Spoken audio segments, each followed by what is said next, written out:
হালিশহরত ছাত্রনেতা রাকিবুল হোসেন ইসরাফ ও পারভেজ আনোয়ার শুভর নেতৃত্বে ধর্ষণের প্রতিবাদে এক মশাল মিছিল অনুষ্ঠিত হয়।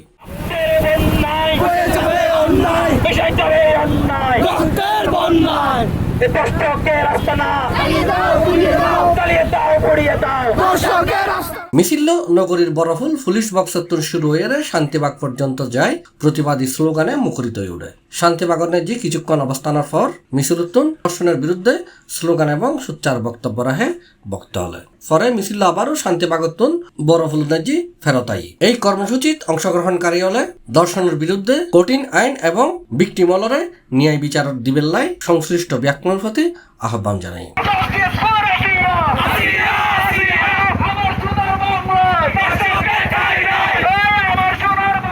C+ TV Chittagong.